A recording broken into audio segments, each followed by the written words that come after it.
चेला। कौन गुरु, कौन तेरा गुरु है और वो कौन है जिसका तू चेला है? तो सिद्ध गोष्ठ में गुरु नानक साहब ने कहा था, शब्द गुरु सुरत तुन चेला। गुरियाई तो शब्द को गुरु नानक साहब सच्चे पातशाह जी ने बख्श दी थी। जब ये बोल कहे ना, शब्द गुरु सुरत तुन चेला, कि असल में शब्द ही गुरु है और मेरा ये शरीर उसका चेला नहीं। उन्होंने कहा ये नहीं कि मत ये शंका मन में रहे कि हाँ ये तन उसका चेला है, शरीर उसका चेला है। बोले नहीं, शब्द मेरा गुरु है पर मेरा तन नहीं, मेरी सुरती उसका चेला है, सुरती चेला है। यहां तक नहीं, क्योंकि बाणी में हम पढ़ते हैं इतने शब्द हैं। सच्चे पातशाह जी ने कहा कि धुर की बाणी आई, ये धुर की बाणी है, परमात्मा के पास से आई है। जब गुरु नानक साहब जी के वचन पढ़ते हैं ना,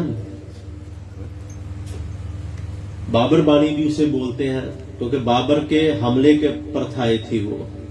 और मैं आपको एक बात और बताऊं कि गुरु ग्रंथ साहब सच्चे पातशाह जी में जहां अध्यात्मक शब्द है ना, वहां हिस्टोरिकल शब्द भी हैं, जो हिस्ट्री से रिलेटेड है वो शब्द भी हैं। और जो लोग ये बोलते हैं ना कि सिख धर्म में करामात नहीं है, उन्हें पता है कि करामात है। बाबर बाणी के वो शब्द जहां पे गुरु नानक साहब सच्चे पातशाह फ्यूचर के बारे में बता रहे हैं, लालो आओ तेरे को बताता हूं मैं कि यहाँ क्या होगा, तेरे अहमदाबाद में क्या क्या होगा, क्या क्या हालात इन लोगों के होंगे। यहां तक गुरु नानक साहब ने बता दिया कि वो मर्द का चेला, उसे संबोधन किया मर्द का चेला, और संबत बता के आवन 78 जान 97 होर भी उठसी।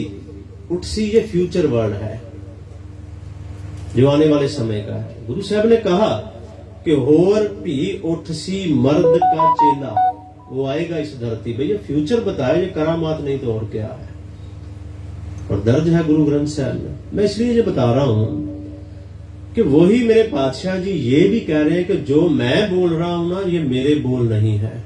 जो मैं बोल रहा हूं ये उस परमात्मा के हों। आपो बोल ना जानदा मैं कहे सब हुक्माओ जियो। जो उस वाहिगुरु परमात्मा का हुक्म है ना मेरे को, मैं वही बोल रहा हूं। ये मेरे अपने बोल नहीं, मेरे अपने वचन नहीं, क्योंकि धुर की बाणी है। ये धुर की बाणी जिसे कहा गया, धुर की बाणी आई तिन सगली चिंत मिटाई। ये बाणी निज पुरख की, उस वाहिगुरु परमात्मा की ये बाणी है। गुरु ग्रंथ साहब में ये जो दर्ज है, एक दो शब्द नहीं, बहुत शब्द है ऐसे जहां पे सतगुरु बार बार ये गुरु ग्रंथ वाहिगुरु शब्द को गुरु का दर्जा दे रहे हैं बार बार। और सबसे बड़ी बात जो है, जहां पे खुद बानी ने ही ये वचन बोल दिए, ये कह दिया कि मेरे मन तू भी गुरु गुरु जब, क्योंकि गुरु के बिना कुछ नहीं। गुरु बानी है और गुरु के बिना कुछ नहीं मिलेगा। गुरु गुरु गुर कर मन मोर, मन मोर, मेरे मन गुरु गुरु कर, गुरु गुरु जप, गुरु बिना मैं नाही और। गुरु के बिना वो इंसान जो अध्यात्मक जीवन जीना चाहता है, उसके लिए गुरु के बिना कुछ और है ही नहीं, कुछ भी नहीं। गुरु की टेक रहो दिन रात, जाकी कोई ना मेटे दात। अंधार ये भी पढ़ते हैं, गुरु बिन घोर अंधार, गुरु बिन समझ ना आवे, गुरु बिन सुरत ना सिद्ध, गुरु बिन मुक्त ना पावे। ये बहुत बड़ी बात है कि गुरु बिन मुक्त ना पावे। गुरु के बिना कोई मुक्त हो ही नहीं सकता, कोई जितना मर्जी यत्न कर ले। और गुरु के बिना अंधेरा भी खत्म नहीं होगा, गुरु के बिना कभी नहीं खत्म होगा। मैं एक एग्जांपल देता हूं। गुरु नानक साहब के लिए भट्ट साहबानों ने बलियो चिराग शब्द इस्तेमाल किया है। बलियो चिराग अंधियार में है कि गुरु नानक कौन थे? वो एक चिराग थे। चिराग समझते हो ना आप, दिया जिसे हम बोलते हैं, वो एक चिराग थे बलियो। और वो चिराग जल रहा था, क्योंकि दिया या चिराग शब्द एक अलग बात है। या मैं बोलूं कि इस कमरे में हम 500, 700, 1000 चिराग रख सकते हैं, दिए रखे जाएंगे, मगर उनमें से एक भी जलना ना रहा हो तो वो किसी काम के हैं? सभी बुझे हुए चिराग, बुझे हुए दिए किसी काम के नहीं है। पर उन हजारों बुझे हुए दियों के सामने एक जलता हुआ दिया रख दिया जाए तो वो उन सभी पे भारी है। क्यों? क्योंकि जलता दिया हजारों बुझे हुए दियों को जलाने की समर्था रखता है। गुरु नानक को बलियो चिराग कहा उन्होंने। बलियो चिराग अंधेर में सब कल उधरी एक नाम धर्म। गुरु सच में रोशनी देने वाला है। गुरु के बिना रोशनी कहीं से, प्रकाश कहीं से, उजाला कहीं से नहीं मिलेगा।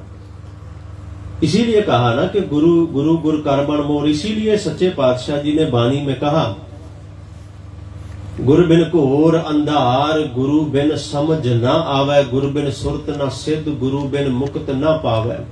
गुर कर सच विचार, गुरु कर रे मन मेरे, गुर कर शब्द सपुन, अघन कटहे सब तेरे। पता क्या कहा? बोले गुर नैन बैन गुरु गुर करो। नैन नेत्र, बैन बोल बचन। मेरे नेत्र, मेरी आंखें अगर किसी का दीदार करें तो सिर्फ गुरु का, किसी और का नहीं। बैन बोल बचन, अगर मैं कुछ बोलूं तो गुरु के सिवा मेरी जुबान से कोई दूसरा बोल भी बाहर ना आए। गुर नैन बैन गुर गुर करो। गुर सत कव नल का है, पट नल जी का ये बोल है। और लास्ट में उन्होंने कहा, जिन गुरु ना देखे हो, जिन्होंने गुरु के दर्शन नहीं किए, जिन गुरु ना देखे हो न किया हो। ये जो वर्ड है ना, न कियो, इसके मायने बहुत बड़े हैं। जो अभी तक गुरु वाला नहीं बना है, आपने शब्द बड़ी बार पढ़ा होगा, बहुत बार, और इसमें बिल्कुल सीधे बोल है, जिन गुरु न देखियो न कियो ते अज्ञात संसार में। उनका इस संसार में, इस धरती पे आना या ये जन्म लेना व्यर्थ ही है, गया, खत्म। उनका यहाँ पे आने का कोई मतलब नहीं रह गया। जिन्होंने अभी तक गुरु धारण नहीं किया, जो अभी तक गुरु वाले नहीं बने। जिन गुरु न देखियो न कियो ते अज्ञात संसार में। गुरु के लिए तो बड़ी उपमा है, बहुत। और सिख के लिए गुरु सिर्फ शब्द है। शब्द गुरु सुरत तुन चेला। सिख के लिए गुरु कोई और नहीं है। सच्चे बादशाह जी ने तो बार बार वाणी में बोल ही दिया। लेकिन गुरु पहले प्रकाश पर्व का जो इतिहास है, बहुत लंबा इतिहास है ये भी, ये क्यों कारण बना और मैं क्यों इसे पोथी साहब बार बार कह रहा हूं। आप बोलोगे कि गुरु ग्रंथ साहब को पोथी साहब क्यों कहते हैं? इसका एक बहुत बड़ा कारण है। जब तक गुरियाई नहीं मिली, गुरता गद्दी नहीं मिली, तब तक वो सिर्फ एक ग्रंथ है। वो तो उस दिन की बात है ना, जब गुरु साहब ने कहा कि सब सिखन को हुक्म है गुरु मान्यो, वो तो तब की बात है ना। और दोनों में अंतर है। मैं पहले ये बताता जाऊं, दोनों में अंतर है। ये जो बीड़ जिसका प्रकाश है ना यहाँ पे, इसे बोलते हैं दमदमी बीड़। दमदमी, दमदमा साहब, तलवंडी साहब, इसे दमदमी बीड़ बोलते हैं। इसमें स्टार्टिंग पे लिखा हुआ भी आपको मिलेगा, पंजाबी में गुरमुखी में लिखा है, इस बीड़ की सुधाई उस बीड़ से की गई है जिसे गुरु गोबिंद सिंह जी ने गुरियाई बख्शी थी। एक ये है, और वो जो दूसरी है जिसका आज प्रकाश पर्व है, उसे पोथी साहब कहते हैं। पोथी साहब, आज भी वो पोथी साहब मौजूद है करतारपुर में, धीरमलियों के पास है, उनकी फैमिली के पास। खैर, एक दिन क्या हुआ, गुरु अर्जुन साहब सच्चे बादशाह दरबार साहब के अंदर रबाबी सिंह सत्ता जी और बलवंड जी कीर्तन कर रहे थे, दोनों शब्द गायन कर रहे हैं। गुरु साहब बैठे हुए हैं वहां पे। उस दिन बिल्कुल अजीब घटना हुई, जो ना तो पहले कभी हुई थी और ना आने वाले समय में होगी। रबाबी सिंह, रबाबी समझ रहे ना अब, जो रबाब बजाने वाले हैं, पहले उसे हम तंती साज बोलते हैं, तार से बजने वाला। तंती साज का मायना क्या है? जो तार से बजता है। हवा से बजने वाले बहुत बाद में आए, ये हवा से चलने वाला है, ये वाला जो है। उसके बाद हवा वाले आ गए। अब इसका नया रूप है जो इलेक्ट्रॉनिक है, उसमें हवा भी नहीं भरनी पड़ती, वो बिजली से चलता है, बटन दबाते जाओ। ये सबसे आसान है। अब बोलोगे पता नहीं भाई साहब क्यों ये कह रहे हैं। ये आसान इसलिए है, इसमें सा दबाओगे, हवा भरोगे तो सा ही बोलेगा। समझिए, ये सा है इसका। इसे दबाओगे, हवा भरोगे तो सा ही बोलेगा, ये कुछ और नहीं बोलेगा। बस ट्यूनिंग अच्छी होनी चाहिए। सा के बाद रे पे रे दबाओगे तो रे ही बोलेगा। पर जो तंती साज है ना, तार वाला, उसमें तार में से आपको सा की आवाज पैदा करनी है। तार में से वो मुश्किल है। और हमारी आदत है, जो आसानी से चीज मिलती है हम उसे एक्सेप्ट बड़ी जल्दी कर लेते हैं। ये हमारा स्वभाव है, मनुष्य का, आदमी का स्वभाव है ये। रबाबी सिंह कीर्तन कर रहे थे। पहले रबाब ही थी, क्योंकि मर्दाना जी के लिए शब्द ही आया है, रबाबी मर्दाना। एक बाबा अकाल रूप, दूजा रबाबी मर्दाना। भाई साहब भाई गुरदास जी ने लिखा है, भली रबाब बजाइंदा मजलस मर्दाना रबाबी। भली रबाब बजाइंदा। मैं एक छोटा सा इतिहास सुनाता जाऊं आपको रबाब पे। जब खुरम दरिया के किनारे मर्दाना जी अकाल चलाना कर गए ना, आप समझिए सिक्खी होती क्या है। गुरु नानक साहब सच्चे पातशाह ने मर्दाने की रबाब ली। मर्दाना अकाल चलाना कर गया, रबाब ली और यहां रखी और चल पड़े गुरु नानक साहब अकेले। वहां से सीधे तलवंडी आए, अपने नगर सीधे, बिल्कुल राय भोए की तलवंडी, जिसे हम आज ननकाना साहब कहते हैं, वहां आए, कहीं और नहीं गए। सबसे पहले जाके मर्दाने के घर का दरवाजा खटखटाया गुरु नानक साहब ने। सबसे पहले दरवाजा खटखटाया, मर्दाने का बड़ा लड़का आया बाहर। उसने देखा गुरु नानक साहब जी को, और एक बात बड़ी मशहूर थी कि जहां नानक है वहां मर्दाना है, जहां मर्दाना है वहां नानक है। ये इतिहास में बहुत पॉपुलर है। अब नानक नजर आया पर मर्दाना नजर नहीं आया। उसने दरवाजा खोला, देखा सामने गुरु नानक साहब हैं। उसने इस तरफ से मुंह घुमा के देखा, अबू नहीं नजर आया। इस तरफ से मुंह घुमा के देखा, अबू नजर नहीं आया। गुरु नानक साहब सच्चे पातशाह ने उसकी तरफ देखा, रबाब कंधे से उतारी और दोनों हाथ में लेके उसकी तरफ कर दी ऐसे। आप हैरान रह जाओगे। उसने नहीं पूछा मेरा अबू कहाँ है, उसने नहीं, कोई बोल नहीं, कोई वचन नहीं। उसने उस रबाब को गुरु नानक साहब से लिया, अपने कंधे पे रखा, आगे गुरु नानक साहब और पीछे पीछे वो चल दिया। ये सिक्खी है। बोले सो निहाल। ऐसे ही रबाबी को इतनी बड़ी महानता ऐसे नहीं मिली सिख पंथ में। रबाबी के लिए जो रबाब बजाता है, ये बख्शिश गुरु नानक साहब सच्चे पातशाह की। और रबाब साज की सिलेक्शन भी गुरु नानक साहब ने की थी। ये समझिए आप इस बात को। बहुत साज थे उस समय भी, सिर्फ रबाब थोड़ी थी उस टाइम। इसकी सिलेक्शन भी गुरु नानक साहब ने खुद की, फिरंदे से खुद बनवाई। बीबे नानकी जी ने उसके लिए भेंटा दी थी। बीबे नानकी ने सेवा की थी उस रबाब की। फिरंदा पैसे नहीं पैसे लेने के लिए नहीं उसने बनाई थी, पर साहब सच्चे पातशाह ने उसका मोल दिया उसको। ये सिक्खी है।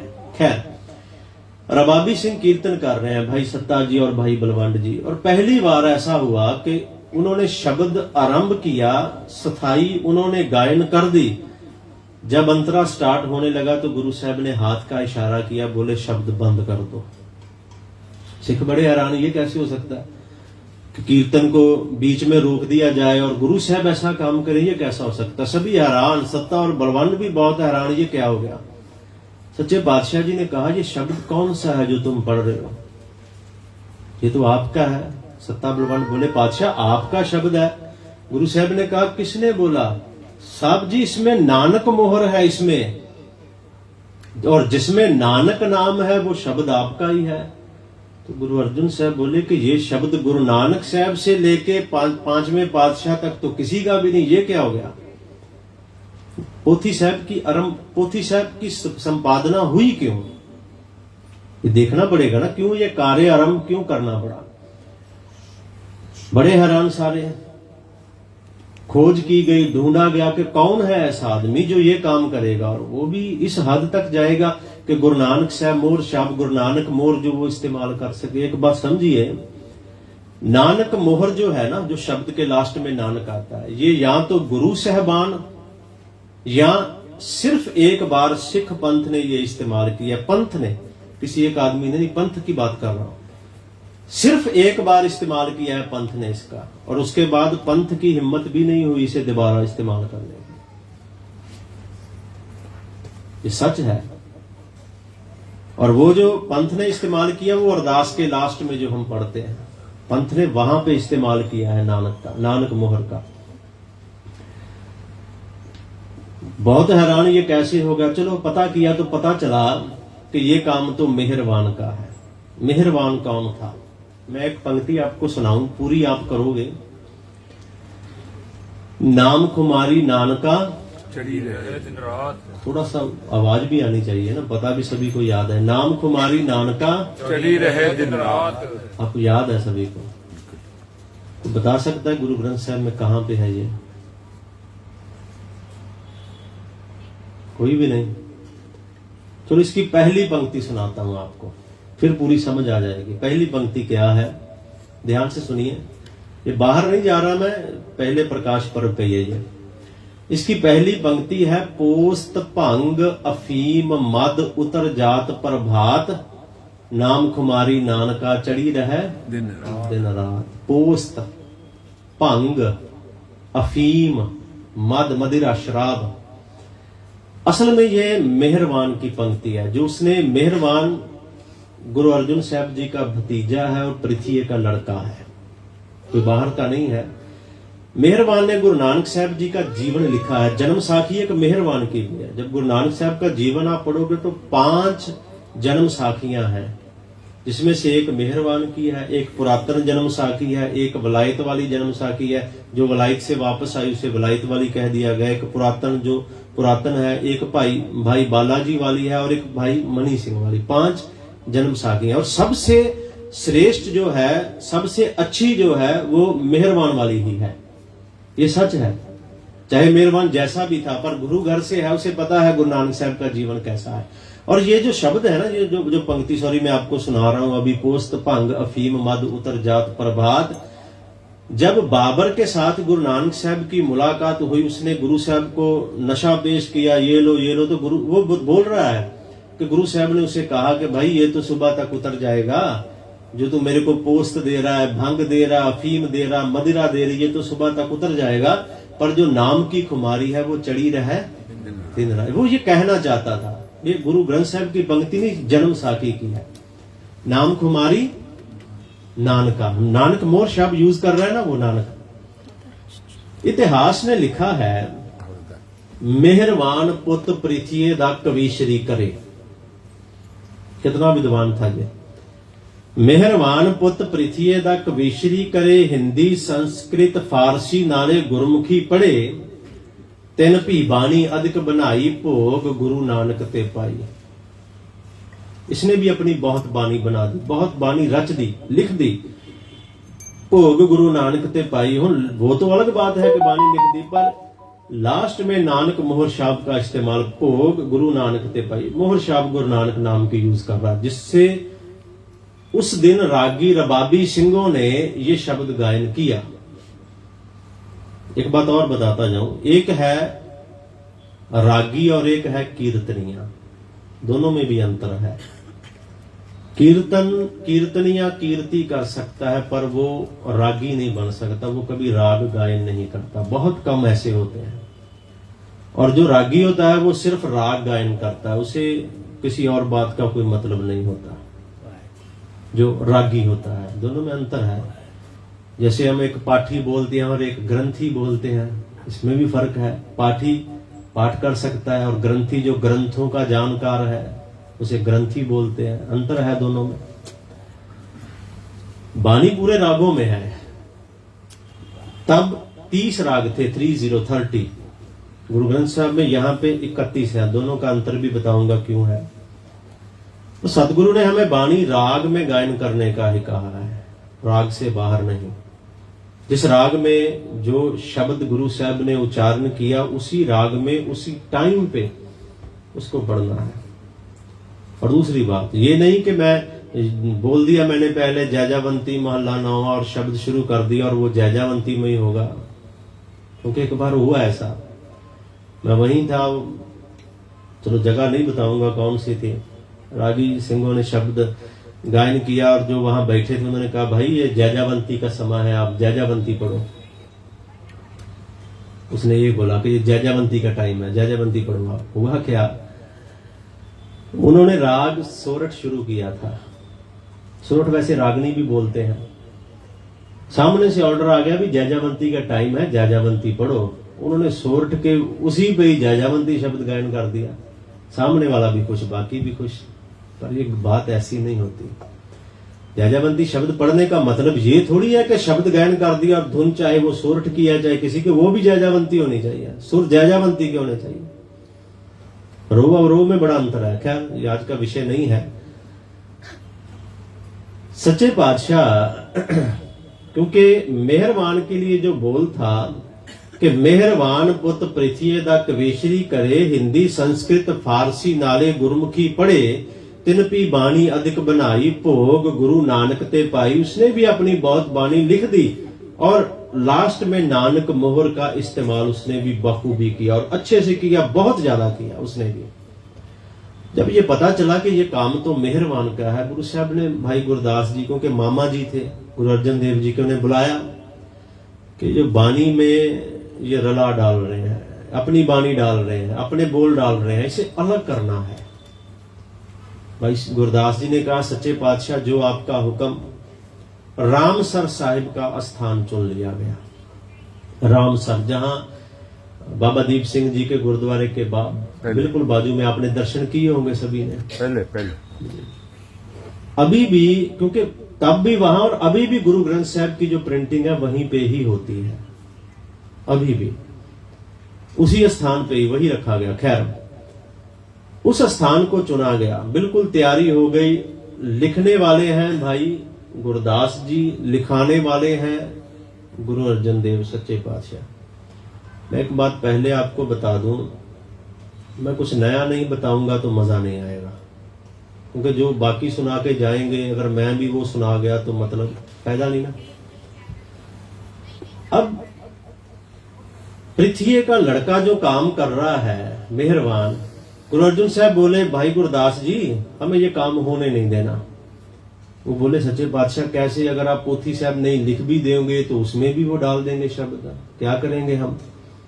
किसी को कैसे पता चलेगा, सिखों को कैसे पता चलेगा कि ये शब्द आपका है और ये आपका नहीं? जिन्होंने गुरु ग्रंथ साहब की बानी पढ़ी है ना, उन्हें पता है सबसे पहले स्टार्टिंग बिना राग की बानी है, लास्ट में फिर बिना राग की बानी है, बीच में 30 राग, मैं 31 बाद पे आऊंगा, बीच में 30 राग है गुरु अर्जुन साहब जी के समय के। सबसे पहले है श्री राग, थोड़ा सा ध्यान दीजिए इस बात पे। सबसे पहले श्री राग, श्री राग की आरंभता हुई। और अब जब आप बाणी पढ़ोगे ना गुरु ग्रंथ साहब से, इस बात का ध्यान दीजिएगा।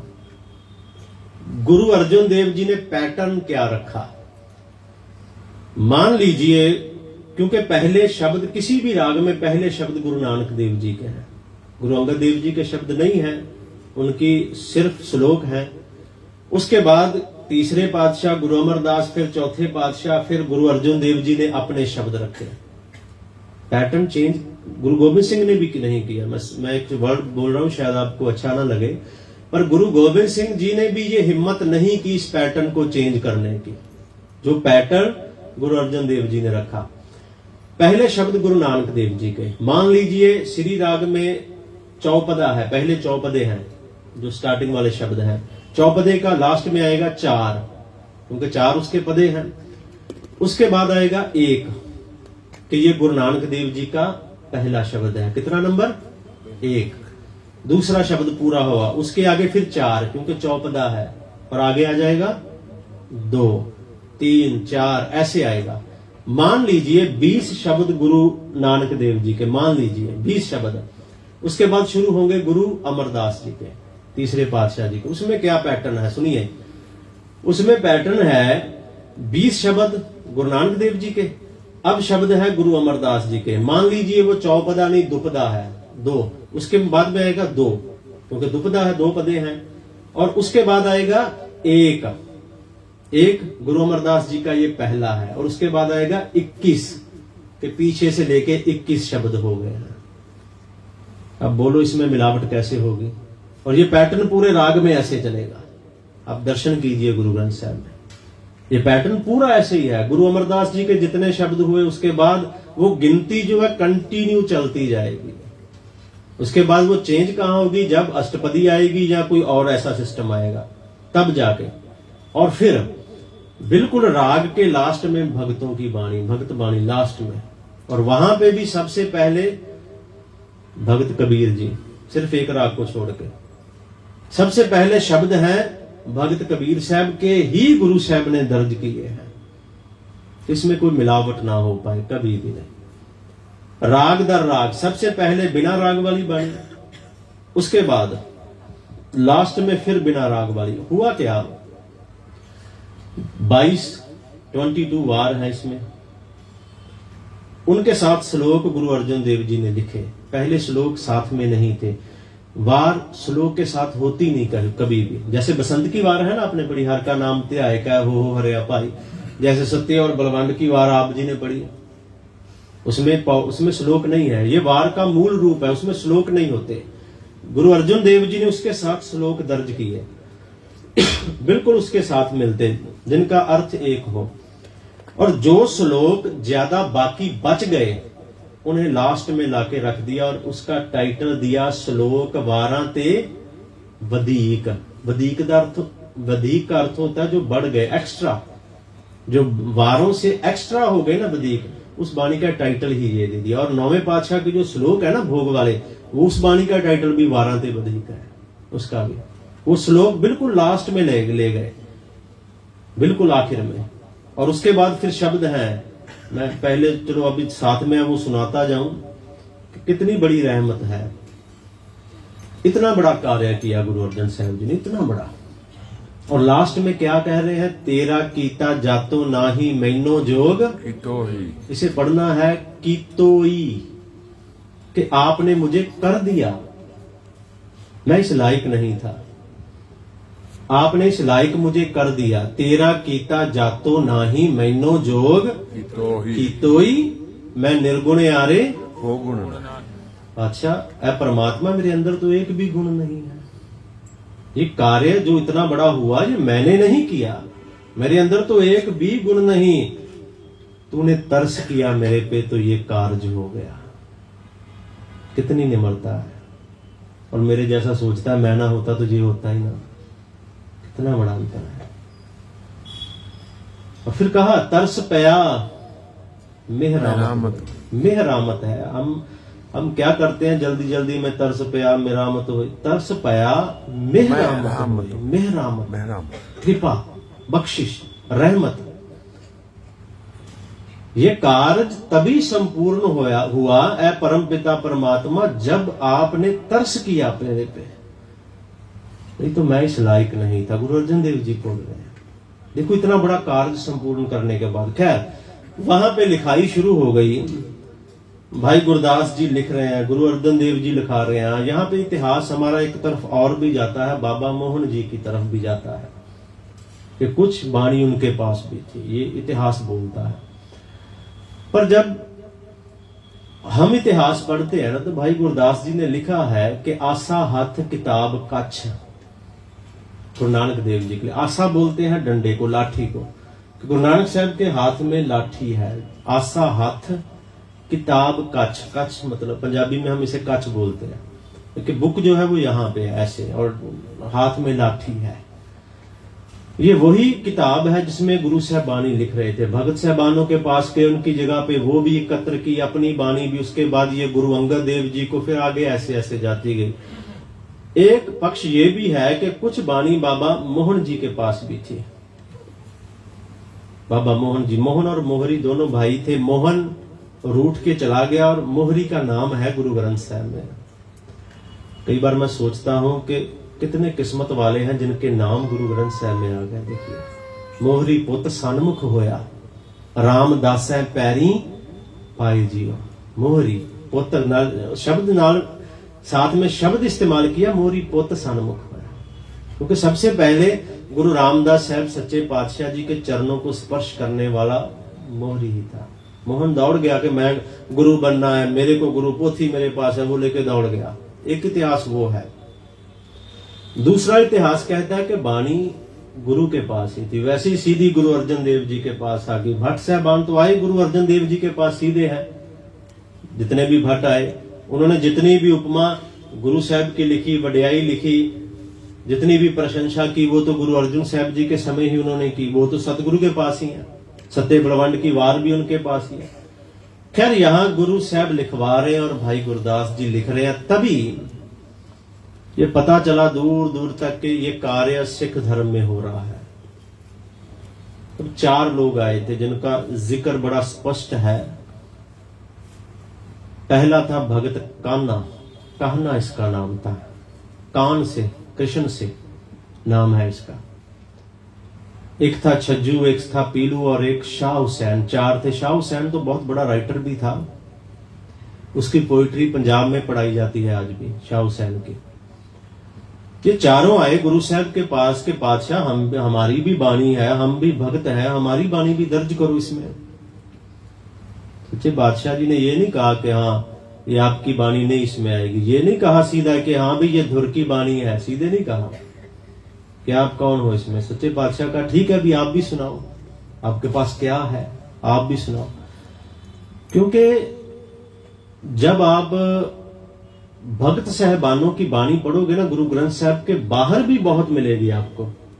भगत कबीर साहब की बाणी भी बहुत मिलेगी आपको, फरीद साहब के बोल भी बहुत मिलेंगे, पर यहां पे सिर्फ वो है जो गुरबानी के अनुकूल है, सिर्फ वो। और दूसरी बात जो यहां पे है वो तो 1604 से बिल्कुल वैसे के वैसे ही लिखे, और बाकी वाले पता नहीं किसी ने कैसी छेड़छाड़ की या क्या किया उसके साथ, ये तो वैसे के वैसे ही है हमारे पास। सच्चे बादशाह जी ने कहा ठीक है अभी सुनाओ क्या है तुम्हारे पास। चलो अपनी अपनी बात रखी। छज्जू जैसे ने तो बोला जो सुख छज्जू के चुबारे वो बल्ख ना बुखारे। जो सुख मेरे चुबारे में वो कहीं नहीं है, वो ना बल्ख में ना बुखारे में कहीं नहीं मिलेगा। बादशाह ने कहा भाई यहां बानी वो है जहां पे ये कहा जाता है कि हम अवगुण भरे एक गुण ना हो। यहां हम में नहीं है। यहां वो बानी है जेता समुंद सागर नीर भरया तेते अवगुण हमारे। ये हाथ यहां पे है, यहां पे किसी और के लिए जगह, यहां हौमे के लिए जगह कहां आ गई। यहां तो गुरु नानक साहब बोल रहे हैं नानक नीच का है विचार, खुद को नीच, खुद को ढाडी बोल रहे हैं उस परमात्मा का, मैं नीच हूं। कितनी बड़ी बात है। नीचा अंदर नीच जात नीची हूं अत, कहां बात गई सोचिए। यहां तो वो बात है और आप तो हौमे से भरे हो। ये कैसे होगा कि जो सुख छज्जू दे चुबारे वो बलख ना बुखारे, ये कैसे लिखा जाएगा। भगत कान्हे ने भी जोर लगा लिया, पीलू ने भी लगा लिया, छज्जू ने भी लगा लिया, लास्ट में बारी थी शाह हुसैन की। समझदार था वो, जब उसकी बारी आई हाथ जोड़ दिए, मेरे बस की बात नहीं है गुरु साहब। उसने कहा था चुप वे अड़िया बोलन दी नहीं जा वे अड़िया, कि गुरु अर्जुन साहब के सामने बोलने की मेरे में अब हिम्मत नहीं है, मैं तो चुप रहना ही बेहतर समझूंगा। यहां पे उसने ये बोल कहे थे। और भी बड़े आए होंगे मेरे जैसे कि हाँ हम हमारा नाम भी हो जाएगा। मैं इसलिए बोल रहा था कि जो जिनके नाम गुरु ग्रंथ साहब में है कितने किस्मत वाले होंगे। कुछ शहरों के नाम है, कुछ लोगों के नाम है। माता खीवी सो क्या बात है। कितने भक्तों के नाम आए। चलो वो छोड़ो, सिख इतिहास में जब देखे गुरु इतिहास में, तो वहां पे गुरु नानक साहब के 2 पुत्र उनके लिए कह दिया गया पुत्री कौन ना पालियो। हिस्टोरिकल शब्द बहुत है। यहां तक गुरु साहब को कहना पड़ा, यहां तक काहे पूत झगरत हो संग बाप, ये भी हिस्टोरिकल शब्द है। पुत्र क्यों बाप के साथ झगड़ा कर रहे हो। जिनके जने बडीरे तुम हो तिन स्यों झगरत पाप, जिसने तेरे को जना है जन्म दिया उनसे झगड़ा करना पाप है। क्यों बाप के साथ झगड़ा कर रहे हो। और कुछ शहरों के नाम भी हैं, ध्यान से सुनिए, मैं सिर्फ थोड़ा सा ये उदाहरण दूंगा। लाहौर का नाम आया, लाहौर शहर जहर कहर, बुरे के लिए। रावण का नाम आया, बुरे के लिए। नाम तो उनके भी आए हैं ना, पर वो एग्जाम्पल बुरे को दर्शाने के लिए है। लाहौर का नाम शहर का आया बुरे को दर्शाने के लिए। साथ में अमृतसर सिफ्तीदा का, खडूर साहब का नाम आया उसमें, खडूर। फिर वसाया फेरुआन सतगुर खाडूर। और एक शहर का नाम बड़े कमाल का है, जब क्योंकि मैं इसीलिए इस तरफ आया हूं। जब उस शहर का नाम गुरु ग्रंथ साहब में आया तो गुरु साहब ने कमाल कर दी। उन्होंने कहा कि वो शहर परमात्मा का शहर है। उस शहर का नाम लिया और कहा गुरु साहब ने, लिखा। एक बोलना है, एक लिखना है, दोनों में बड़ा अंतर होता है। लिखना मैं लिख के दे रहा हूं कि ये जो शहर है ये परमात्मा के शहर जैसा है, और वो है गोविंदवाल साहिब।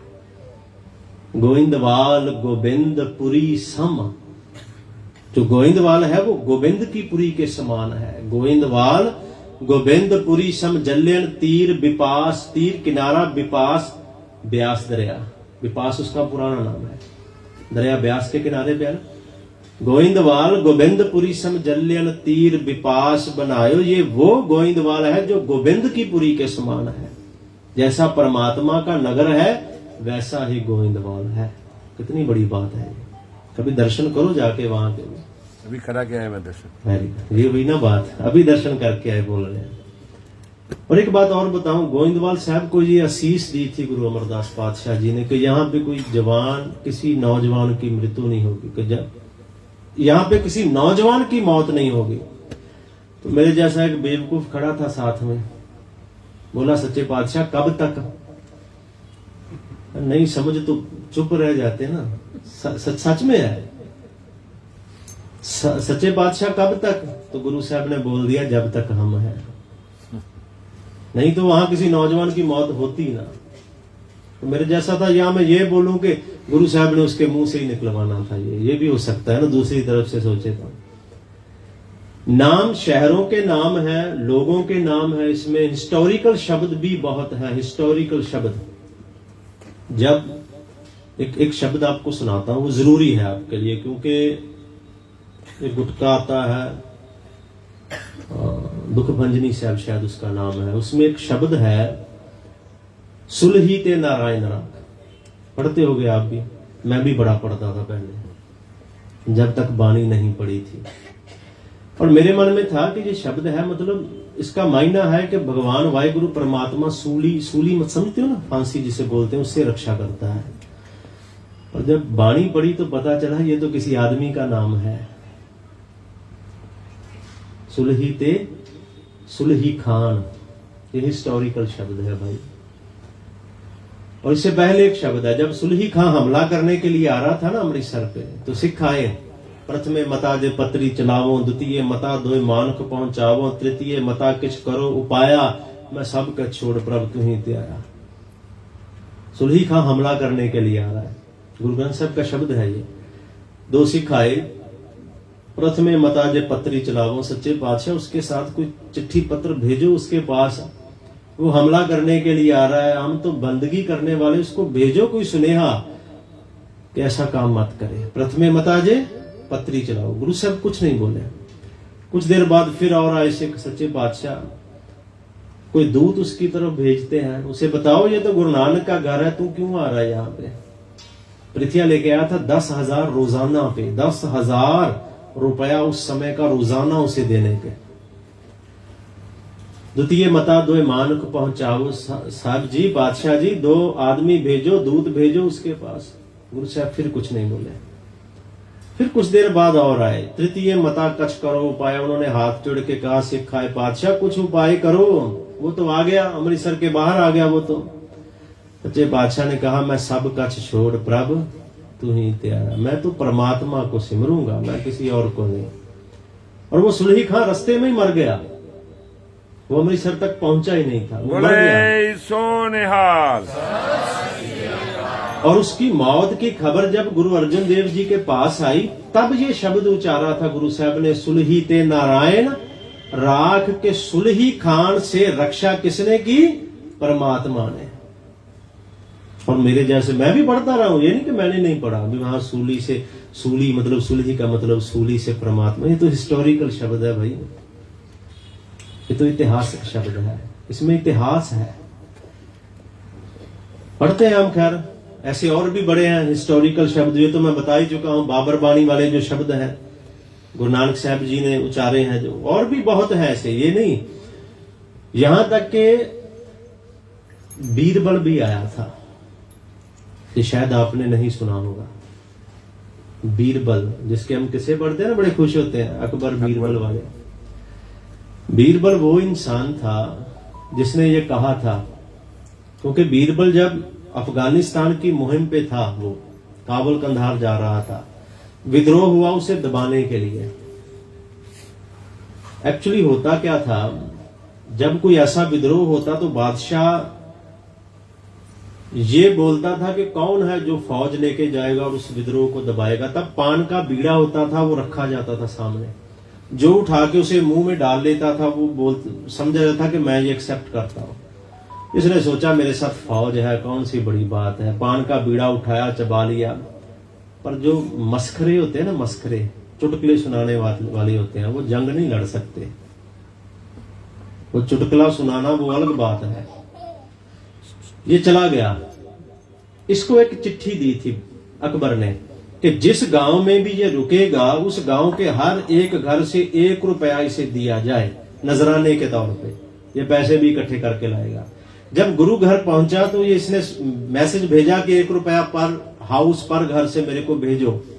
गुरु साहब ने कहा भी हमारे पास ये नहीं, लंगर मिलेगा, आपकी पूरी फौज को मिलेगा, अगर आप पैसे बोलो तो वो नहीं। बात यहां तक बढ़ गई, मैं संक्षेप में बिल्कुल शॉर्ट में सुना रहा हूं, बात यहां तक बढ़ गई, ये बोला अभी तो मैं जा रहा हूं काबुल कंधार, पर जब मैं वापस आऊंगा तो इस नगर को छोड़ूंगा नहीं, तहस नहस कर दूंगा। सिखों ने आगे बताया बादशाह ये बोल के गया है। गुरु साहब ने कहा कोई बात नहीं, वापस आएगा तो फिर देखेंगे। और उस मुहिम से वापस आए नहीं, वहीं मर गया था ये। बोले सो निहाल। ये वापस नहीं आया था उस मुहिम से। और ये गुरु कर का दोखी है बीरबल, जिसे अब बड़े खुश हो के पढ़ते हो। जब गुरु नानक के घर का बहुत बड़ा दोखी है ये सभी एक टाइम पे ये इतिहास हुआ। जब वो चारों आए, उन्होंने कहा कि हमारी बाणी पातशाह कहते यहां नहीं है, यहां पे उसको इंपॉर्टेंस मिलेगी जहां पे बाबा फरीद साहब कह रहे हैं ना कि आपने गिरेबान में सिर नीवा कर। हम दूसरे के गिरेबान में खींच खींच देखते हैं, अपने में देख, पहले अपने से शुरुआत कर। यहां तो उसको जगह है जहां बाबा फरीद साहब कह रहे हैं काले मैंडे कपड़े काला मैंडा वेश गुण ही भरिया मैं फिरा मैं। यहां तो उसको है दद्दा दोष ना देऊ किसे दोष कर्मा आपने जो मैं किया सो मैं पाया। तुम्हारे बोल तो हमें से भरे, इसको कैसे जगह मिलेगी यहां पे? नहीं। बाकी तो चुप हो गए। पर कान्हा ये उस समय जो भगत समाज था उनका हेड था, ये मुखी था। और सबसे बड़ी बात, ये चंदू के चाचे का लड़का था। चंदू लाहौर दरबार में है चंदू, जिसकी बेटी के साथ गुरु हरगोबिंद साहब जी का रिश्ता हुआ था। उसके चाचे, सगे चाचे का लड़का भाई है ये। इसने कहा था मेरे को लाहौर पहुंचने दे अर्जुन, फिर दिखाता हूं मैं कौन हूं, फिर तेरे को दिखाता हूं कि मैं कौन हूं। तो मेरे को वापस मोड़ रहा है बेरंगा। गुरु अर्जन देव जी ने मुस्कुरा के कहा था देखते हैं जब लाहौर पहुंचेगा। ये निकला, अमृतसर से बाहर गया, घोड़े पे है, घोड़ा डर गया, ये घोड़े से गिरा, पांव रकाब में फंस गया एक। जब ये नीचे गिरा आवाज आई, घोड़ा और डर गया, दौड़ रहा है, सर पटक रहा है इसका जमीन पे, और ये मौत मुर्दा होके लाहौर पहुंचा था। ये मुर्दा होके पहुंचा था ये लाहौर। ऐसे हालात थे इसके। क्योंकि ये भी चंदू ने एक ये बात भी रखी थी कि इसके मौत के पीछे भी गुरु अर्जन देव जी, मेरे भाई की मौत के पीछे भी गुरु अर्जुन है। गुरु अर्जुन देव जी की शहीदी में ये भी एक बहुत बड़ा कारण था। खैर ये तो चले गए, इधर बाणी की संपूर्णता हो रही है। समय तो लगना ही था, क्योंकि बानी मैं पैटर्न आपको बता चुका हूं, आप दर्शन कीजिएगा उस पैटर्न के। पूरे पैटर्न के साथ 30 राग थे उसमें, क्योंकि गुरु तेग बहादुर साहब जी की बानी नहीं थी। पोथी साहब क्यों कह रहा हूं मैं, क्योंकि हमारे लिए गुरु वो है जिसे गुरता गद्दी गुरु गोबिंद सिंह जी ने दी है, दूसरा नहीं। और जिसे गुरता गद्दी दी है उसमें गुरु तेग बहादुर साहब जी की बानी है, इसलिए उसे पोथी साहब कहते हैं, इसे गुरु ग्रंथ साहब कहते हैं। दोनों में अंतर है। बिल्कुल पोथी साहब तैयार है, बिल्कुल। अब वो लोग जो ये बात बोलते हैं कि, ये भी एग्जाम्पल बहुत देनी शुरू लोगों ने कर दी भी, पहले गुरुद्वारे कच्चे थे, सिख पक्के थे, अब गुरुद्वारे पक्के हो गए और सिख कच्चे हो गए। एग्जाम्पल आपने भी सुनी होगी। तो मैं यही कहता हूं ऐसी बात नहीं है। कच्चे हम हुए, इन ईंटों का, ये सिलेंडर का, इसका क्या कसूर है? कच्चे तो हम लोग हो गए ना, गुरुद्वारे ने थोड़ी हमें कच्चे कर दिया। और दूसरी बात, सबसे बड़ी बात, जिस पावन बानी, जिस पोथी साहब का प्रकाश करने के लिए गुरु अर्जुन देव जी ने दुनिया की सबसे आलीशान इमारत तैयार की, हरिमंदिर साहब, तब भी और आज तक वो दुनिया की आलीशान, सबसे आलीशान इमारत है, आज तक भी पोथी साहब का बानी का प्रकाश करने के लिए। तो आज गुरुद्वारे कच्चे क्यों होने चाहिए, ये बताओ? बड़ा तेरा दरबार, उसका दरबार बहुत बड़ा होना चाहिए, आलीशान होना चाहिए। कच्चा क्यों होना चाहिए? कच्चे तो हम हो गए। गुरुद्वारे इन ईंटों का थोड़ी इसमें कोई कसूर है।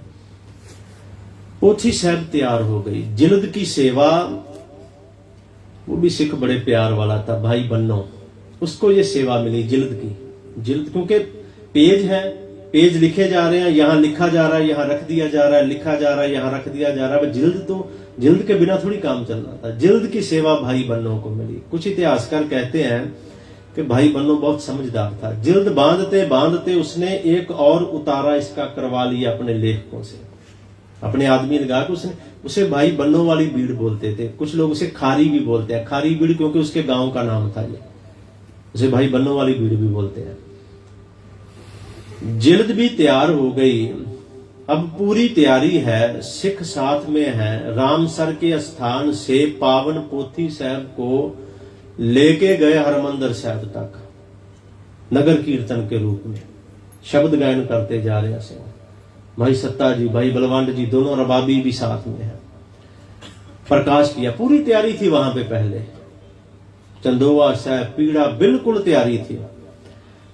गुरु साहब ने जब पावन पोथी साहब को पीड़े पे विराजमान किया, तब ये हुक्म हुआ बाबा बुड्ढा साहब जी को। तो गुरु साहब ने क्या कहा, बुड्ढा जी खोलो ग्रंथ। ये हमारे इतिहास के बोल हैं, बुड्ढा जी, बुड्ढा जी मतलब बाबा बुड्ढा जी।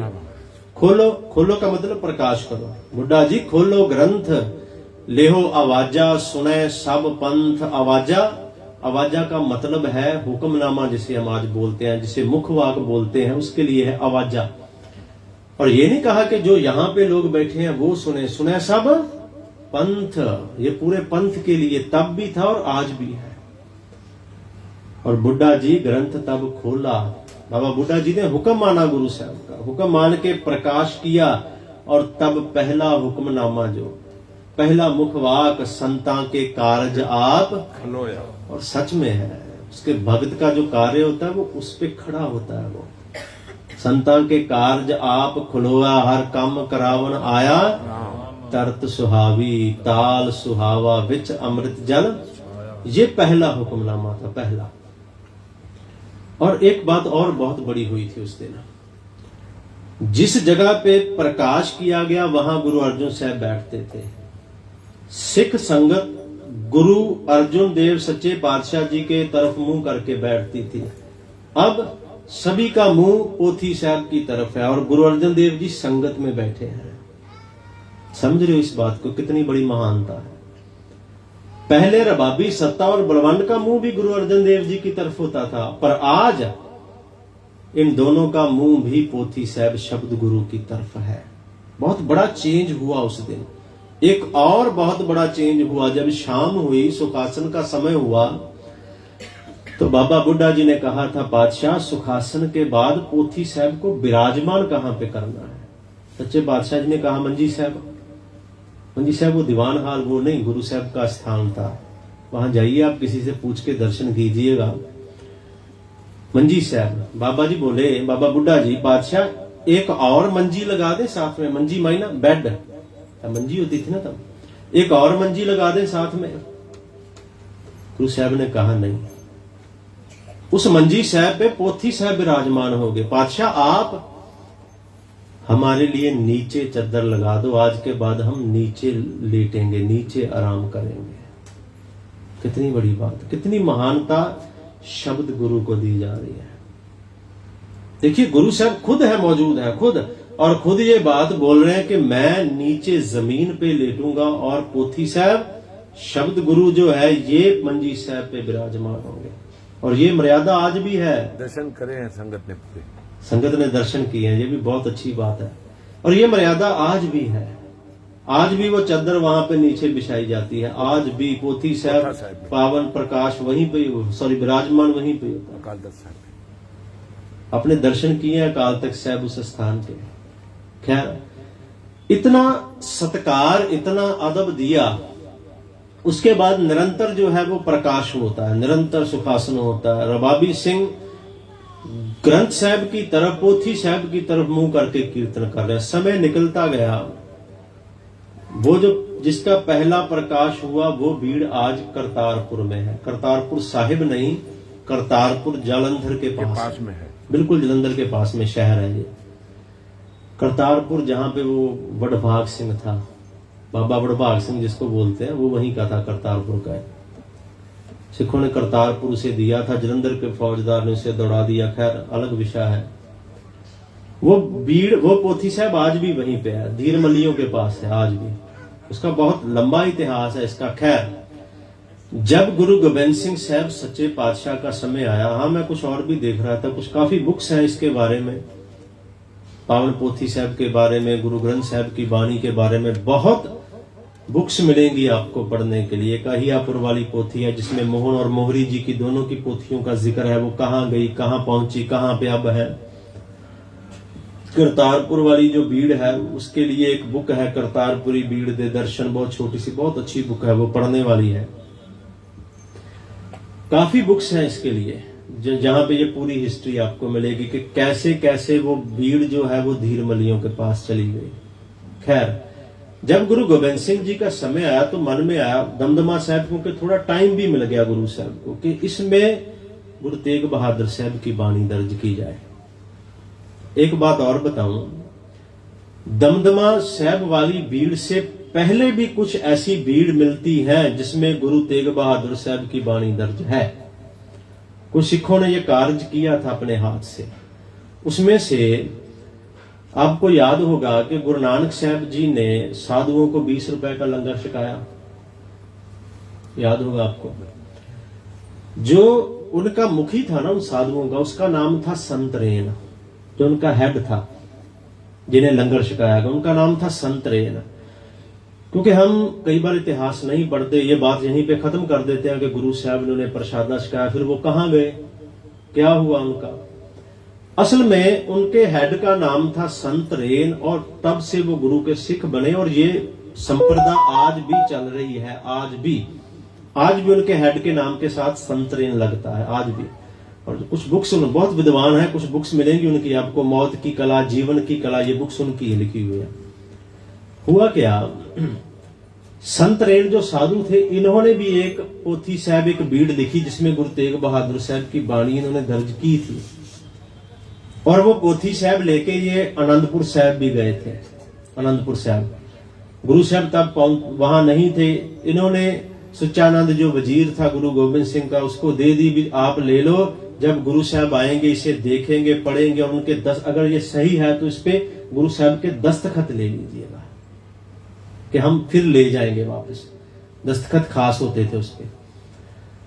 जब सुचानंद ने देखा ये तो सोने की स्याही है, मन बेईमान हो गया, वो पोथी लेके दौड़ गया था। वो धीरमलियों के पास गया, उन्होंने मार दिया पोथी, वो भी छीन ली थी सुचानंद से।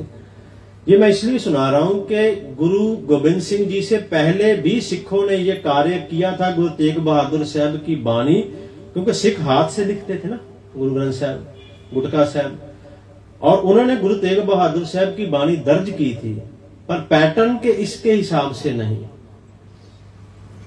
गुरु गोबिंद सिंह पातशाह जी ने कहा समय भी है, भाई मनी सिंह जी को बुलाया। तब भाई मनी सिंह जी हेड ग्रंथी थे दरबार साहब में उस टाइम। उनको बुलाया दमदमा साहब, तलवंडी साहबो, कि ये कार्य करना है। सिख भेजे गए धीरमलियों के पास कि आप हमें पोथी साहब दे दो। उन्होंने कहा नहीं, अगर इतना ही गुरु है तो खुद क्यों नहीं लिखवा लेता। अगर गुरु है तो गुरु अर्जुन देव जी ने भी संपादना की, जुबानी लिखवाए। गुरु गोबिंद सिंह सिख ने आके बताया सच्चे पातशाह ये बोल रहे हैं, कोई बात नहीं। भाई मनी सिंह जी से कहा आओ, आप हैरान रह जाओगे। एक ओंकार से लेके 18, 10, 20 तक एक लग एक मात्र कुछ भी चेंज किए बिना गुरु गोबिंद सिंह ने जुबानी ये ग्रंथ लिखवाया। बोले सो निहाल। ये बहुत बड़ी बात थी, ये कोई छोटी बात नहीं है। एक लाइन यहाँ पे पढ़ के किसी दूसरे को लिखने को बोलो तो वो ही गलत हो जाएगी। हम बोलते इधर कुछ और है उधर कुछ और हो जाएगा, और तीसरे चौथे तक जाते तो खत्म ही हो जाएगी। और पूरे का पूरा ग्रंथ एक ओंकार से लेके लग मात्र तक, यहाँ औंकड़ है, यहाँ कन्ना है, यहाँ ये है। ये बहुत बड़ी बात है, ये कोई आम बात नहीं है। भाई मणि सिंह ने कहा बादशाह अगर बाबा दीप सिंह जी को बुला ले, ठीक है। बाबा दीप सिंह जी को बुला लिया, वो रात को उतारे कर रहे हैं उसकी। और ये बहुत बड़ा कार्य था जो बाबा दीप सिंह जी ने किया, बहुत बड़ा। क्योंकि अंतर में, इसलिए ये दूसरा इतिहास इसलिए साथ लेके चल रहा हूं, थोड़ी सी समझ आ जाएगी हमें। होता क्या है, आप कैलेंडर देखोगे ना, आज है पहला प्रकाश पर्व लिखा है उसमें। आज से कुछ दिन बाद का आगे देखो, उसमें लिखा है संपूर्णता दिवस गुरु ग्रंथ साहब। हमें ही बड़े फोन आते हैं, भाई साहब आप क्या करते हो, ये कैलेंडर ऐसे होता है, पहले प्रकाश आ गया और संपूर्णता बाद में कैसे हो, ये कैसे हो गया। तो हम बोलते हैं भाई पढ़ो थोड़ा सा, ऐसे नहीं होता। जब तक आप नहीं पढ़ोगे तब तक बात नहीं बनेगी। पहला प्रकाश पर्व है पोथी साहब का। मैं क्यों पोथी साहब कह रहा था, अब आपको समझ आएगी। पहला प्रकाश पर्व है पोथी साहब का, और उसमें लिखा होता है दूसरे पे संपूर्णता दिवस गुरु ग्रंथ साहब जी। इसका दमदमी बीड़ का संपूर्णता दिवस जो दमदमा साहब में हुआ, इसका, इसे दमदमी बीड़ बोलते हैं। तीसरा और भी है एक, वो है गुरता गद्दी पूर्व। पहला प्रकाश पर्व, संपूर्णता दिवस गुरु ग्रंथ साहब। उसके बाद तीसरा, ये शायद 29 या 30 अक्टूबर को आ रहा है वो पर्व, वो है गुरता गद्दी पर्व। वो वाला है जहां गुरु साहब ने शब्द गुरु को, गुरु ग्रंथ साहब को गुरियाई दी थी, वो अलग है। तीनों अलग अलग है, एक दूसरे के साथ कुछ भी संबंध नहीं है इनका। अब आपको समझ आ गई। पहला प्रकाश पर्व और है, और संपूर्णता इसकी है गुरु ग्रंथ साहब जी की। ये फर्क है दोनों में। जिस दिन संपूर्ण हुआ उस दिन संपूर्णता दिवस है। संपूर्ण हुआ उसके बाद 4 साल और लगे, 1708 नांदेड़, जब गुरु गोबिंद सिंह सच्चे पातशाह जी ने कहा था ना कि भी हम जा रहे हैं, सिखों ने कहा पातशाह कौन है हमारा, कौन गुरु है हमारा, किसके साथ जोड़ के, किसके लड़ लगा के जा रहे हो। पातशाह ने कहा कि ग्रंथ साहब का प्रकाश करो। गुरु ग्रंथ साहब ने उन्होंने कहा ग्रंथ साहब का प्रकाश करो। तैयारी की गई, ग्रंथ साहब का प्रकाश किया गया। 5 पैसे और नलिएर, नलिएर शब्द है वैसे, हम नारियल जिसे अब बोलते हैं। 5 पैसे और नलिएर लेके गुरु साहब ने ये बोल कहे थे जो हम आज पढ़ते हैं ना, आज्ञा भई अकाल की तबै चलायो पंथ। बहुत बड़ी बात है। एक पंक्ति नहीं है ये, इसके मायने कभी समझिएगा। कभी समय मिला ना, जब खालसा साधना दिवस होता है तो इस पे 1 घंटे की कथा सुनाऊंगा, कभी भी समय मिला तो। इस एक पंक्ति पे इसमें बहुत बड़ा राज है कि पंथ कैसे शुरू हुआ। आज्ञा भई काल की, ऐसे थोड़ी हुआ। जो मैंने पंथ चलाया मैंने नहीं चलाया, ये तो आज्ञा भई अकाल की है, उसकी आज्ञा हुई। और ये आज्ञा कहाँ हुई, ये हुक्म कहाँ हुआ? ये हुक्म हुआ हेमकुंड पर्वत पे। कभी वो पंक्ति पढ़ के देखो, वो पीछे वाला, फिर पूरी समझ आएगी। ये हुक्म वहां पे हुआ जब परमात्मा ने कहा ना, जा तहां तय धर्म चलाए। हुक्म दिया जा, वहां जा और धर्म चला। कबुद्ध करण ते लोक हटाए। जब बोल रहे थे ना, चितना भयो हमरो आवन को, चुभी रही सुत प्रभ चरण में, तब हुक्म दिया था, जा तहां तहां मात लोक में जा, जाके धर्म चलाओ, जाके धर्म की शुरुआत करो। गुरु साहब ने कहा, आज्ञा भई अकाल की तबै चलायो पंथ।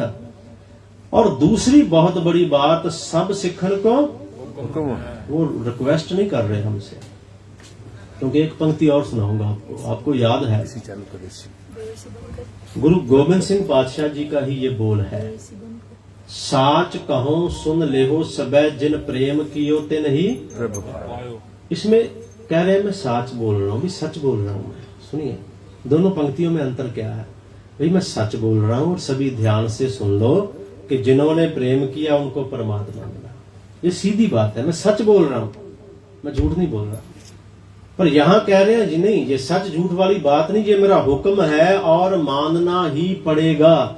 सब सिखण को हुक्म है। कौन सा हुक्म? गुरु मान्यो ग्रंथ। ये हुक्म है और ये मानना ही पड़ेगा। गुरु मान्यो ग्रंथ, गुरु ग्रंथ जी मान्यो प्रगट गुरा की देह। कैसे मानना कैसे है? और लास्ट में पता क्या कहा? सिखों ने कहा कि बादशाह, परमात्मा से मिलने की इच्छा तो आपसे पूछ लेते हैं, हम क्या करें क्या ना करें, फिर क्या करेंगे?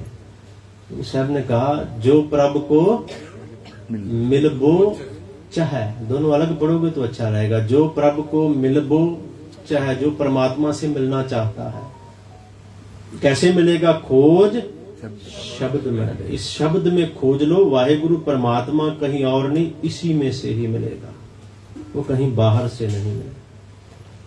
और ये उसका हुक्म है हमारे लिए। ये कोई रिक्वेस्ट गुरु गोविंद सिंह ने नहीं की हमसे भी, हाँ तुम्हारी मर्जी है, गुरु ग्रंथ साहब को गुरु मानना है तो मान लो, नहीं मानना तो नहीं। ये बात उनका, ये मेरा हुक्म है और हुक्म मानना ही पड़ेगा। सब सिखन को हुक्म है, गुरु मान्यो ग्रंथ। और हमारे लिए इससे बड़ी कोई और बात भी नहीं है। गुरु ग्रंथ साहब के बिना सिख के लिए अंधेरा ही अंधेरा है हर तरफ, उजाला कहीं भी नहीं होगा। जहां मर्जी भटक के देख ले, दौड़ के देख ले, भाग के देख ले, गुरु ग्रंथ साहब के बिना कुछ भी हासिल नहीं होगा। क्योंकि आज पहला प्रकाश पर्व है।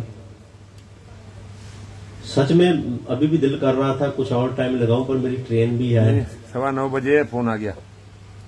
ट्रेन 9:15 बजे है। हाँ, मैं 9:16 पे है।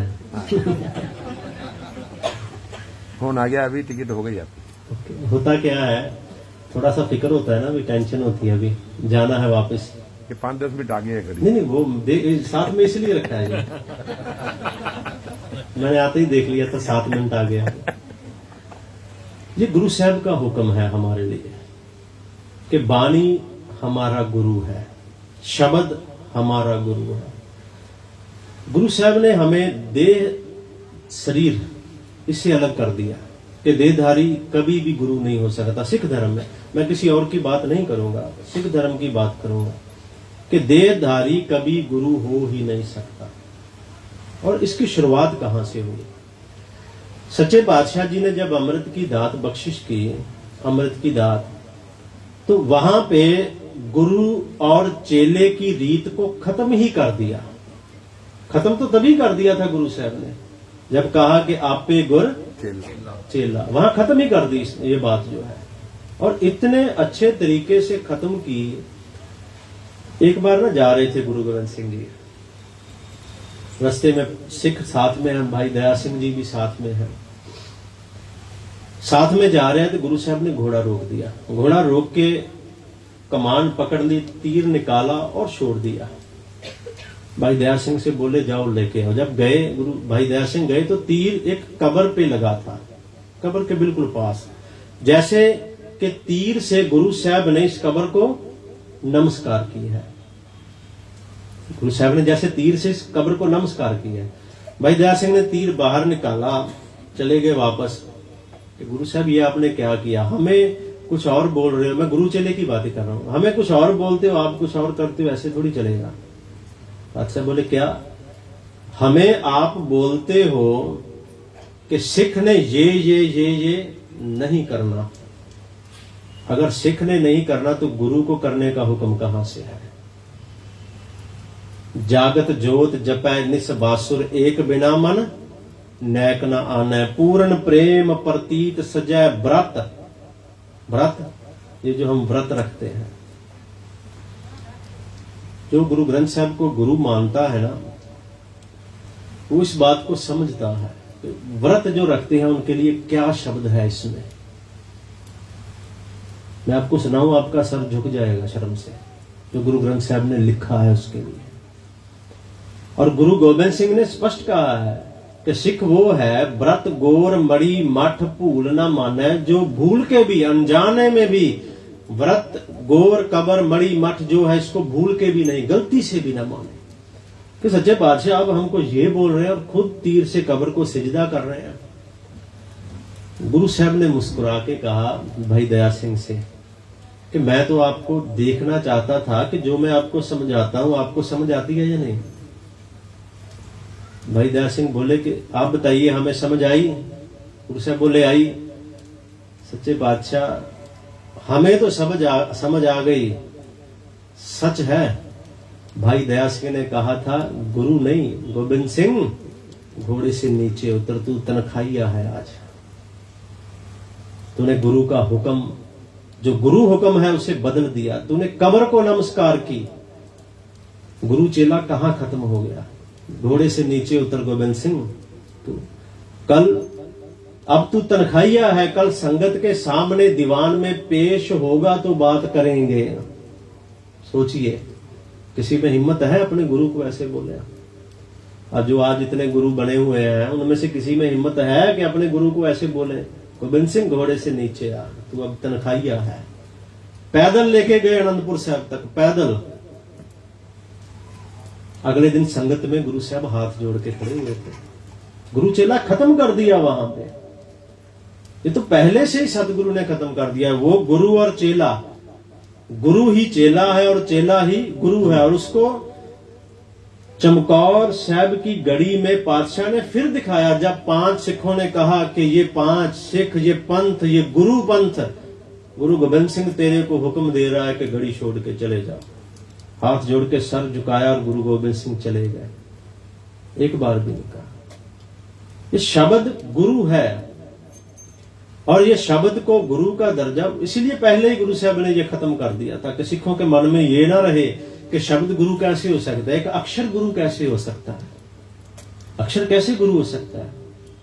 और हां एक बात और भी है, दुनिया में ये पहला ग्रंथ है, पूरी दुनिया में जितने भी ग्रंथ हैं, गुरु ग्रंथ साहब पहला ऐसा ग्रंथ है जिसे उस धर्म के गुरुओं ने खुद लिखा और खुद लिखवाया। सबसे पुराना आपको या बाइबल मिलेगी या कुरान मिलेगा, अगर उससे पीछे चले जाओ तो गीता है। ऐसे ही है ना, गीता मैदाने जंग में उचारी गई, वहां को लिखने वाला थोड़ी था, बहुत सालों बाद किसी ने लिख दिया कि भगवान कृष्ण ने ये कहा था, हमने मान लिया ठीक है जी।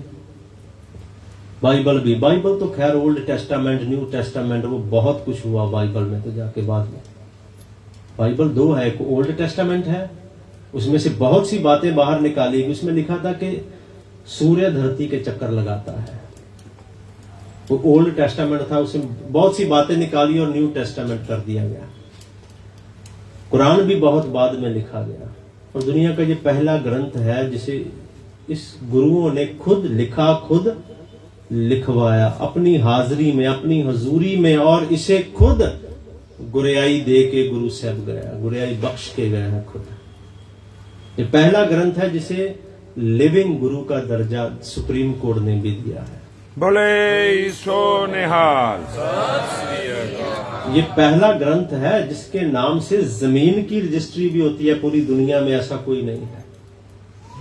लिविंग गुरु का दर्जा किसी और को नहीं है, पूरी दुनिया में ये पहला ग्रंथ है क्यों? क्योंकि इसमें तो बख्शिश रहमत ही अलग है। और एक बात और, क्योंकि धीरे धीरे समाप्ति की तरफ आऊं ना, एक और बहुत बड़ी बात है, कुरान में आपको राम लिखा हुआ नहीं मिलेगा, नहीं मिलेगा ना ही बाइबल में किसी और भगवान का नाम लिखा हुआ मिलेगा, कहीं भी नहीं। दुनिया के किसी भी धर्म के ग्रंथ में किसी दूसरे धर्म के पैगंबर का नाम नहीं आएगा, पर गुरु ग्रंथ साहब ने सभी पैगंबरों के नाम है आपको मिलेंगे।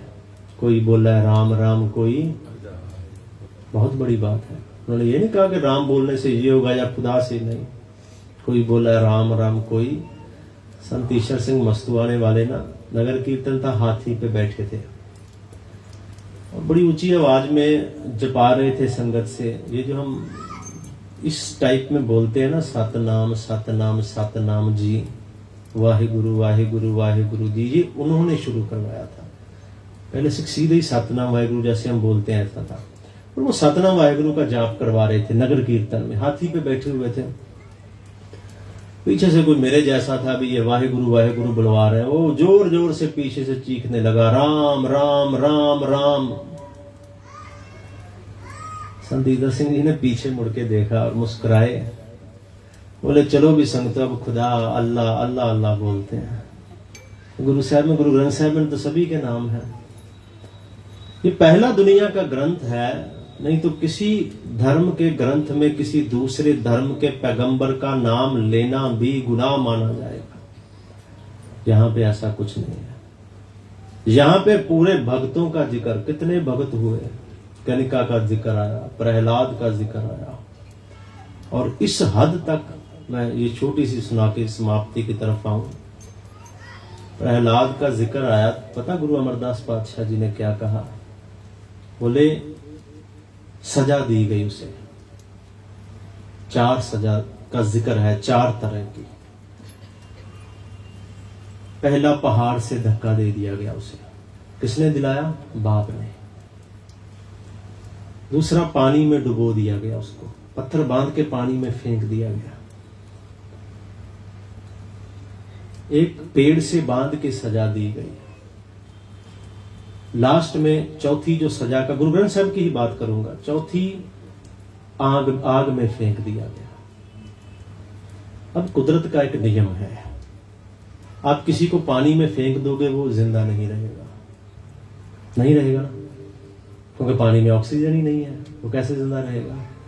अब किसी को आग में बिठा दोगे, आग का स्वभाव है उसे जला के रख देगी। ये नेचर का अपना एक नियम है, कुदरत का अपना एक नियम है, असूल है। किसी को पहाड़ से धक्का दे दोगे, उसका क्या बनेगा? सर पटक पटक के पत्थर से नीचे आते तक कुछ भी नहीं बचेगा। ये भी कुदरत का नियम है। गुरु साहब ने कहा कि परमात्मा अपने भगत के लिए किस हद तक जा सकता है, किस हद तक? वो उस हद तक जा सकता है जहां पे उसने अपनी कुदरत के नियम ही अपने भक्त के लिए चेंज कर दिए। बोले सो निहाल, उसने बदल दिए नियम। गिर, ये गुरु ग्रंथ साहब की पंक्ति सुना रहा हूं मैं आपको, गिर तर जल ज्वाला पै राख्यो। गिर तर जल ज्वाला, 4, गिर तर जल ज्वाला पै राख्यो, राजा राम माया फेरी। उसने अपनी माया, अपनी कुदरत ही बदल के रख दी अपने भक्त के लिए। और ये जिसकी तारीफ हो रही है वो सिख धर्म से नहीं है। मैं इसलिए ये पंक्ति लेके चला हूं, उसका सिख धर्म से कोई वास्ता नहीं है, पर हमारे साथ क्या वास्ता है कि वो परमात्मा का नाम, परमात्मा की बंदगी कर रहा था। उसे जगह दी गुरु ग्रंथ साहब में, उसका नाम आया गुरु ग्रंथ साहब। गणिका का नाम आया, जिसे पापन कहा गया। 2 ऐसे हैं लोग, गणिका को पापन और अजामल को पापी, 2 ऐसे लोग हैं जिन्हें पापी कहा गया गुरु ग्रंथ साहब में, पर उनका नाम भी आया। क्यों? क्योंकि बंदगी की उन्होंने। 2 ऐसे भी हैं, इसलिए कि पहला ऐसा ग्रंथ है और शायद आगे ऐसा कभी ना हो, कहीं भी नहीं। वो एक आया था, और क्या नाम था उसका भूल गया मैं, वो भी अपने आप, उसने भी एक ग्रंथ लिखा था, बाबा पनियारे वाला, सुना होगा आपने, बड़े दंगे हुए थे तब जाके। उसने भी अपना एक ग्रंथ लिखा था। पता उसमें क्या लिखा? सुनिए, हंसोगे आप। धन धन बाबा पनिहारा जिन्हें कुत्ती नू भी तारिया। ये क्या है? धन धन बाबा पनिहारिया जिन्हें कुत्ती नू भी तारिया। लो, वो बोले कि ये बाणी है। बाणी ये नहीं होती, ये बाणी महापुरुष की, महापुरुष वाहिगुरु परमात्मा की। ये बाणी उसकी है, किसी और की नहीं है। ये बाणी महापुरुष की निज करवासा है। ये उस परमात्मा के बोल है जो गुरु ग्रंथ साहब में दर्ज है और जिसे गुरु गोबिंद सिंह जी ने गुरता गुरियाई बख्शिश की है। और बहुत लंबी सोच के बाद, क्योंकि अगर किसी और को गद्दी दी होती ना, तो अभी पहले तो 22 मंजी थी, अभी 2200 से 22,000 भी होनी थी। मैं ही गुरु, उसने बोलना था मैं ही गुरु हूं। झंझट ही खत्म कर दिया। सतगुरु सच्चे पातशाह की कृपा रहमत, क्योंकि समय तो दौड़ता जा रहा है। मन सचमुच नहीं कर रहा था, क्योंकि हमारी खुराक जो एक वक्ता है ना, वक्ता मतलब बोलने वाला, उसकी खुराक होती है श्रोता, सुनने वाले। वक्ता तब तक बोलेगा जब तक श्रोता सुनेगा। ये असलियत है, सच्ची बात है। वक्ता बिना श्रोते के सुने भी बोलता रह सकता है। अगर श्रोता सुनना नहीं चाह रहा तो वक्ता फिर भी अपना टाइम तो पूरा करेगा, उसे करना पड़ेगा। जो उसे टाइम दे दिएगा उसे पूरा करना पड़ेगा। पर जब वक्ता और श्रोता दोनों एक साथ चले, ये कथा एक सफर होती है। कथा एक सफर है, एक पैंडा है जिसे तय करना होता है, और जिसमें वक्ता और श्रोता अगर दो पहियों की तरह साथ साथ में चलते जाएंगे तो आनंद अलग है। अगर एक भी आगे पीछे हो गया तो मजा नहीं आता। आज इसलिए बोल रहा हूं, मैं कभी भी ये बात नहीं करता, कभी भी नहीं, शायद आज पहली बार कह रहा हूं कि ऐसी संगत नहीं मिली। मेरी आदत है, मैं सीधे बोलता हूं, क्योंकि यहाँ पे स्पष्ट हूं। मैं उन जैसा नहीं जो हर जगह पे जाके बोलते हैं जी आप जैसी संगत कहीं नहीं है। वो हर जगह ही ऐसा बोलते हैं जी आप जैसी संगत तो कहीं नहीं है। सच है कि शोर होता है संगत में। जहां चार शरीर बैठे हैं वहां आवाज आएगी ही आएगी, ये कुदरती है। पर आज मेरे ख्याल में 1.5 घंटा हो गया मेरे को, एक भी आवाज नहीं थी। बोले सोने इसलिए मन करता है कि मेरा भी होता है कि 2-4 मिनट और लगाऊं, 2-4 मिनट और लगाऊं। ये होता है नेचुरली, ये स्वभाव है इंसान का ना। अगर सुनने वाले हो तो सुनाने वाला तो सुनाएगा ही सुनाएगा। पर एक बात मैं आपको जरूर बताऊं, क्योंकि होता क्या है, जब आप किसी को सुन रहे हो ना, उसके पीछे उसकी मेहनत होती है। जो आदमी 1.5 घंटा आपको कुछ सुना रहा है ना, तो यह बात आप सोच के चलिए कि वो 500 किताबों में से कम आपको सुना के गया है, एक आध नहीं। क्योंकि जब आप यहां पे आके बैठ के बोलोगे तो पता चलेगा। कम से कम 500 बुक्स होती हैं। बोले सोनिहाल। क्योंकि ये तो है नहीं कि मैंने एक पढ़ दी और वैसे सीधा ही आपको सुना के चला गया। मैंने आपको गुरबानी, गुरु ग्रंथ साहब की पंक्तियां, इतिहास में जो लिखा है वो पंक्तियां, ये सभी अलग अलग बुक्स में होता है, एक में नहीं होता कुछ भी। और आनंद ही तभी होता है जब सामने वाला सुने और समझे। और दूसरी बड़ी बात मैं बोल के ये समाप्ति की तरफ आ रहा हूं। गुरु ग्रंथ साहब ने एक पंक्ति है, बहुत स्पष्ट और सीधा उन्होंने कहा कि विच संगत हर प्रभ वसै। संगत में कौन किसका निवास है? परमात्मा का। विच संगत हर प्रभ वसै। संगत में परमात्मा का निवास है, संगत में। और परमात्मा का निवास किस संगत में होगा?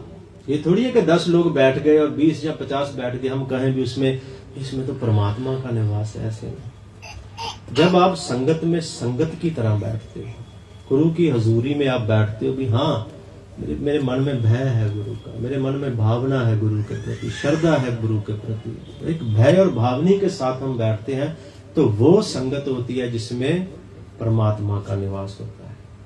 और मैं हर जगह ये विनती करता हूं कि जो वक्ता होता है ना, जो बोलने वाला, कथाकार या कीर्तन करने वाले रागी साहबान, उनके लिए, हमारे लिए गुरु ग्रंथ साहब के बाद संगत ही सब है। पहले गुरु ग्रंथ, उसके बाद संगत। गुरु साहब से तो हम मांग लेते हैं, पातशाह आपकी असीस हो तो रहमत होगी, पर आपके आगे भी तो झोली हमें फैलानी पड़ेगी ना। आप भी असीस हमें दोगे तो हम, जो हमें कार्य दिया गया है, गुरु ने दिया है, उसको निभा पाएंगे ना। उसके बिना नहीं हो पाएगा। जब तक संगत की असीस नहीं है ना, तब तक वक्ते के पास कुछ भी नहीं है। रागी है चाहे वो कथाकार है, कोई भी है, जब तक संगत की असीस नहीं है उसके पास कुछ भी नहीं है। तो ये सच है, आपने भी ये असीस हमें देनी है। हम झोली फैलाते ही गुरु के आगे हैं और संगत के आगे हैं। तो सतगुरु कृपा रहमत करें। माफी चाहूंगा। होता क्या है कि जब ज्यादा बोले तो फिर आवाज चेंज और आनंद से पढ़ना मुश्किल हो जाता है। सच है, ये असलियत बोल रहा हूं। माफी चाहता हूँ। संगत में बैठूंगा। वैसे निकलना है अभी या जैसे आप कहें? जल्दी आपको फिर वापस नहीं, फिर आ जाऊंगा। मैं आपके पास ही हूँ। मैं आपको बताऊं कि मैं गोल्डन टेम्पल की तरफ से हूँ, दरबार साहब की तरफ। मेरी ड्यूटी यहाँ पे है गुजरात की संगत के लिए। पहले भी आता रहा हूँ, कोशिश करूंगा जल्दी आने का मौका मिले, टाइम मिले, जैसा भी हो। तो सतगुरु की कृपा, गुरु की रहमत, कोटान कोट शुक्राना गुरु ग्रंथ साहब जी का, भाई साहब जी का, बहन जी का, आप सरबत संगत का। और एक बात और बताता जाऊं कि हिंदी बोलनी यहाँ पे ही आके शुरू की है। हम पंजाब वाले हैं अभी। हमारे लिए तो मतलब हिंदी जो है खजूर पे चढ़ने से भी ऊंचा है। सच बात है ये। तो जितना मर्जी जोर ला लें, यत्न कर लें, पंजाबी आ ही जाएगी बीच में। और हमारी टोन भी पंजाबी जैसी रहेगी। ये कुदरती है, इसलिए इसके लिए भी माफी मांग लो। तो शुरू गुजरात में आए तभी से हिंदी बोलना है। पहली कथा हिंदी में मैंने जूनागढ़ में की थी, नानकशाही गुरुद्वारे में। बड़ा मुश्किल लग रहा था, पर गुरु के आगे अरदास की, वो सब करवाता है। सो सतगुरु की कृपा रहमत। आखिर में फिर गुरु फतेह की सांझ। वाहे गुरु जी का खालसा, वाहे गुरु जी की फतेह।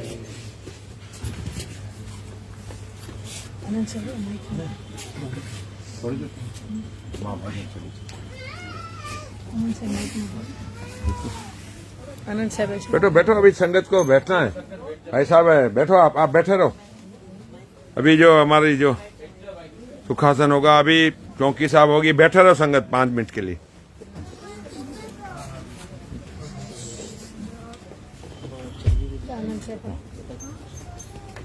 राम करे मैला तीज आनंद ओंकार सतगुर प्रसाद। आनंद भया मेरी माए, सतगुरु मैं पाया। सतगुरता पाया सहज से, मन वजिया वाधाया। राग रतन परवार परया, शब्द गावन आया। शब्दो तगावो हरि के, मन जिमी वसाया। कहे नानक आनंद हो, सतगुरु मैं पाया।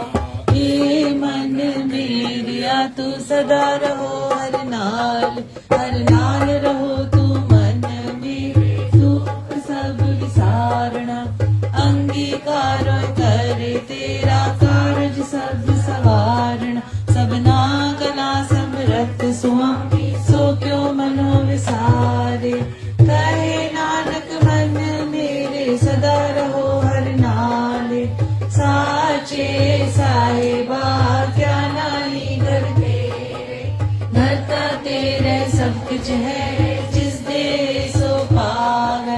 सदा सिफत सारा तेरी, नाम मन वसाए। नाम जिनके मन बसिया, बाजे शब्द गनेरे। कहे नानक सच्चे साहिब क्या नाही घर तेरे। सच्चा नाम मेरा आधारो, सच नाम आधार मेरा। जिन भुखा सब गवाया, हर सांत सुख मन आए बसिया।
अनंत